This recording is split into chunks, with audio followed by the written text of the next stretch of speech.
ಇಂದಿನ ಕಾಲಘಟ್ಟ ಇತಿಹಾಸದ ಯಾವುದೇ ಸಮಯಕ್ಕಿಂತ ವೇಗವಾಗಿ ಬದಲಾಗ್ತಾ ಇದೆ. ಈ ಬದಲಾವಣೆಗೆ ಮುಖ್ಯ ಕಾರಣ ಅಂದರೆ ವಿಜ್ಞಾನದ ವಿಸ್ತರಣೆ, ತಂತ್ರಜ್ಞಾನ ಕ್ಷೇತ್ರದಲ್ಲಿನ ಆವಿಷ್ಕಾರಗಳು. ಹಿಂದೆಲ್ಲ ಶಿಕ್ಷಣ ಅಂದರೆ ಕೇವಲ ಓದೋದು, ಬರೆಯೋದು ಮತ್ತು ಲೆಕ್ಕ ಮಾಡೋದು ಅಂತ ಭಾವಿಸಲಾಗಿತ್ತು. ಆದರೆ 21ನೇ ಶತಮಾನದಲ್ಲಿ ಶಿಕ್ಷಣದ ವ್ಯಾಖ್ಯಾನನೇ ಬದಲಾಗಿದೆ. ಈಗ ನಮಗೆ ಬೇಕಿರೋದು ಕೇವಲ ಪಠ್ಯಪುಸ್ತಕದ ಮಾಹಿತಿ ಅಲ್ಲ, ಬದಲಾಗಿ ಆ ಮಾಹಿತಿಯನ್ನು ಜೀವನದಲ್ಲಿ ಅನ್ವಯಿಸುವ ಕೌಶಲ. ಇದನ್ನೇ ನಾವು ಸ್ಟೀಮ್ ಶಿಕ್ಷಣ ಅಂತ ಕರಿತೀವಿ. ನಮಗೆಲ್ಲ ತಿಳಿದಿರೋ ಹಾಗೆ ಸ್ಟೀಮ್ ಅಂದರೆ ಸೈನ್ಸ್, ಟೆಕ್ನಾಲಜಿ, ಎಂಜಿನಿಯರಿಂಗ್, ಆರ್ಟ್ಸ್ ಮತ್ತು ಮ್ಯಾಥಮೆಟಿಕ್ಸ್.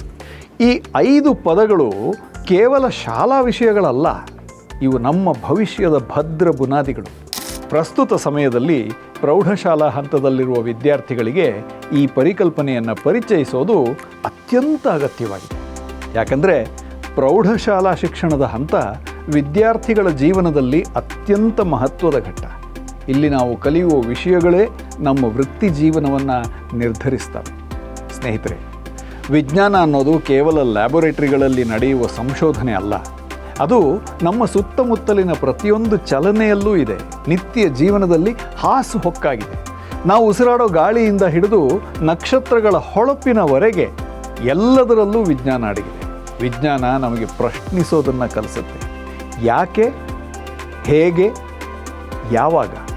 ಈ 3 ಪ್ರಶ್ನೆಗಳೇ ಜಗತ್ತಿನ ಎಲ್ಲ ದೊಡ್ಡ ಆವಿಷ್ಕಾರಗಳಿಗೆ ಕಾರಣ. ಇನ್ನು ತಂತ್ರಜ್ಞಾನದ ಬಗ್ಗೆ ನೋಡೋದಾದರೆ, ಇವತ್ತು ತಂತ್ರಜ್ಞಾನದ ನೆರವಿಲ್ಲದೆ ಜೀವನವನ್ನು ಕಲ್ಪಿಸಿಕೊಳ್ಳೋದು ಕಷ್ಟ. ನಾವು ಬಳಸುವ ಸ್ಮಾರ್ಟ್ಫೋನ್ನಿಂದ ಹಿಡಿದು ಅಡುಗೆ ಮನೆಯಲ್ಲಿರುವ ಉಪಕರಣಗಳವರೆಗೆ ಎಲ್ಲವೂ ತಂತ್ರಜ್ಞಾನದ ಫಲ. ಅಧ್ಯಯನಗಳ ಪ್ರಕಾರ ಇಂದು ಜಗತ್ತಿನ 60% ಹೆಚ್ಚು ಜನಸಂಖ್ಯೆ ಇಂಟರ್ನೆಟ್ ಬಳಸ್ತಾ ಇದೆ. ಆದರೆ ತಂತ್ರಜ್ಞಾನವನ್ನು ಕೇವಲ ಬಳಸುವವರಾದರೆ ಸಾಲದು, ಅದನ್ನು ಸೃಷ್ಟಿಸುವವರಾಗಬೇಕು. ಅದಕ್ಕೆ ಬೇಕಿರೋದು ಎಂಜಿನಿಯರಿಂಗ್ ಮನೋಭಾವ. ಎಂಜಿನಿಯರಿಂಗ್ ಅಂದರೆ ಕೇವಲ ದೊಡ್ಡ ಕಟ್ಟಡಗಳನ್ನು ನಿರ್ಮಿಸೋದಲ್ಲ, ಲಭ್ಯವಿರುವ ಸಂಪನ್ಮೂಲಗಳನ್ನು ಬಳಸಿ ಒಂದು ಸಮಸ್ಯೆಗೆ ಅತ್ಯುತ್ತಮ ಪರಿಹಾರ ಕಂಡುಹಿಡಿಯೋದು. ಒಂದು ಸಣ್ಣ ಸ್ಕ್ರೂನಿಂದ ಹಿಡಿದು ಬೃಹತ್ ವಿಮಾನದವರೆಗೆ ಎಲ್ಲವೂ ಎಂಜಿನಿಯರಿಂಗ್ ಅದ್ಭುತಗಳೇ. ಈ ವಿಜ್ಞಾನ ಮತ್ತು ತಂತ್ರಜ್ಞಾನಕ್ಕೆ ಜೀವ ತುಂಬೋದು ಕಲೆ ಅಥವಾ ಆರ್ಟ್ಸ್. ಅನೇಕರು ಕೇಳ್ಬೋದು, ವಿಜ್ಞಾನದ ಮಧ್ಯೆ ಕಲೆಗೆ ಏನು ಕೆಲಸ ಅಂತ. ಇಲ್ಲೇ ನಾವು ದೊಡ್ಡ ತಪ್ಪು ಮಾಡ್ತಾ ಇರೋದು. ಕಲೆ ಅನ್ನೋದು ನಮಗೆ ಸೃಜನಶೀಲತೆಯನ್ನು ಕಲಿಸುತ್ತೆ. ಒಂದು ವಸ್ತುವನ್ನು ವಿನ್ಯಾಸ ಮಾಡುವಾಗ ಅದು ಮನುಷ್ಯರಿಗೆ ಎಷ್ಟು ಹತ್ತಿರವಾಗಿರಬೇಕು ಅನ್ನೋದನ್ನು ಕಲೆ ನಿರ್ಧರಿಸುತ್ತೆ. ಕಲೆ ನಮಗೆ ಸಂವಹನ ಕಲೆಯನ್ನು ಕಲಿಸುತ್ತೆ, ಅನುಕಂಪವನ್ನು ಕಲಿಸುತ್ತೆ ಮತ್ತು ಸಮಾಜದ ಬಗ್ಗೆ ಕಾಳಜಿಯನ್ನು ಮೂಡಿಸುತ್ತೆ. ಕೊನೆಯದಾಗಿ ಗಣಿತ. ಇದು ಈ ಎಲ್ಲದರ ಆಧಾರ ಸ್ತಂಭ. ಗಣಿತ ಇಲ್ಲದೆ ವಿಜ್ಞಾನ ಇಲ್ಲ, ಎಂಜಿನಿಯರಿಂಗ್ ಇಲ್ಲ. ಗಣಿತ ಅನ್ನೋದು ಕೇವಲ ಸಂಖ್ಯೆಗಳ ಆಟ ಅಲ್ಲ, ಅದು ನಮ್ಮ ಮೆದುಳಿಗೆ ಶಿಸ್ತು ಮತ್ತು ನಿಖರತೆಯನ್ನು ಕಲಿಸುವ ಒಂದು ತರ್ಕ. ಒಂದು ಕುತೂಹಲಕಾರಿ ಅಂಕಿಅಂಶವನ್ನು ನಿಮ್ಮ ಗಮನಕ್ಕೆ ತರೋದಕ್ಕೆ ಬಯಸ್ತೀನಿ. ಇಂದಿನ ಹೈಸ್ಕೂಲ್ ವಿದ್ಯಾರ್ಥಿಗಳು ವೃತ್ತಿ ಜೀವನ ಪ್ರವೇಶಿಸುವ ಹೊತ್ತಿಗೆ ಇವತ್ತು ಅಸ್ತಿತ್ವದಲ್ಲೇ ಇಲ್ಲದ 65% ಹೊಸ ರೀತಿಯ ಉದ್ಯೋಗಗಳು ಸೃಷ್ಟಿಯಾಗಿರ್ತವೆ ಅಂತ ಅಂದಾಜಿಸಲಾಗಿದೆ. ಅಂದರೆ ನಾವು ನಮ್ಮ ಮಕ್ಕಳನ್ನು ಇನ್ನೂ ಸೃಷ್ಟಿಯೇ ಆಗಿರದಂತಹ ಉದ್ಯೋಗಗಳಿಗೆ ಸಿದ್ಧಪಡಿಸಬೇಕಿದೆ. ಇದಕ್ಕೆ ಕೇವಲ ಪಠ್ಯಪುಸ್ತಕಗಳನ್ನು ಓದಿದ್ರೆ ಸಾಲದು, ಅವರಿಗೆ ಸ್ಟೀಮ್ ಮಾದರಿಯ ಸಮಗ್ರ ಶಿಕ್ಷಣ ಬೇಕು. ಇದು ಮಕ್ಕಳಲ್ಲಿ ಕ್ರಿಟಿಕಲ್ ಥಿಂಕಿಂಗ್ ಅಂದರೆ ವಿಮರ್ಶಾತ್ಮಕ ಆಲೋಚನಾ ಸಾಮರ್ಥ್ಯವನ್ನು ಬೆಳೆಸುತ್ತೆ, ಸಮಸ್ಯೆಗಳನ್ನು ಎದುರಿಸುವ ಧೈರ್ಯವನ್ನು ನೀಡುತ್ತೆ. ಜಾಗತಿಕ ಮಟ್ಟದಲ್ಲಿ ನೋಡೋದಾದರೆ ಯಾವ ದೇಶಗಳು ಸ್ಟೀಮ್ ಶಿಕ್ಷಣಕ್ಕೆ ಹೆಚ್ಚಿನ ಒತ್ತು ನೀಡ್ತಾ ಇವೆಯೋ ಆ ದೇಶಗಳು ಆರ್ಥಿಕವಾಗಿ ಮತ್ತು ತಾಂತ್ರಿಕವಾಗಿ ಮುಂಚೂಣಿಯಲ್ಲಿವೆ. ಉದಾಹರಣೆಗೆ ದಕ್ಷಿಣ ಕೊರಿಯಾ ಅಥವಾ ಜಪಾನ್ನಂತಹ ದೇಶಗಳು ತಮ್ಮ ಶಾಲಾ ಹಂತದಲ್ಲೇ ಪ್ರಾಯೋಗಿಕ ಕಲಿಕೆಗೆ ಹೆಚ್ಚು ಒತ್ತು ನೀಡುತ್ತವೆ. ಭಾರತದಲ್ಲಿಯೂ ಈ ಬದಲಾವಣೆಯ ಗಾಳಿ ಬೀಸ್ತಾ ಇದೆ.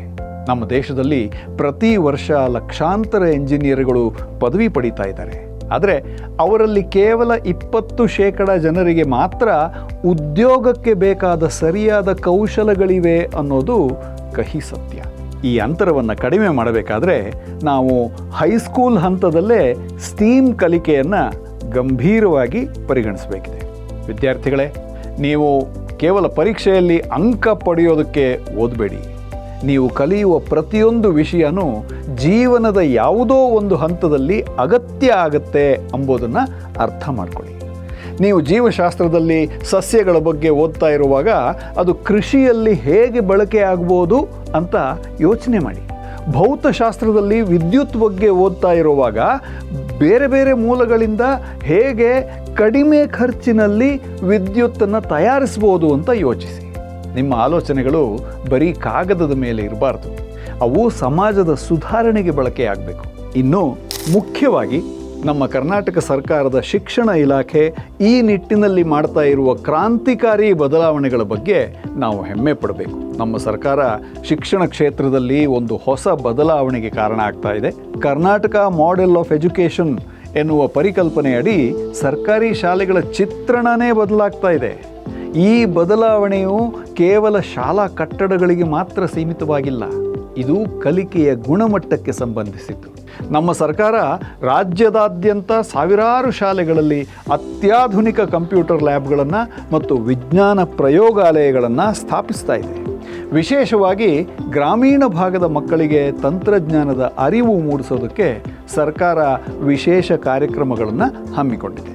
ಶಿಕ್ಷಣ ಇಲಾಖೆ ಪಠ್ಯಕ್ರಮದಲ್ಲಿ ಕೌಶಲಾಧಾರಿತ ಕಲಿಕೆಗೆ ಅತಿ ಹೆಚ್ಚು ಒತ್ತು ನೀಡ್ತಾ ಇದೆ.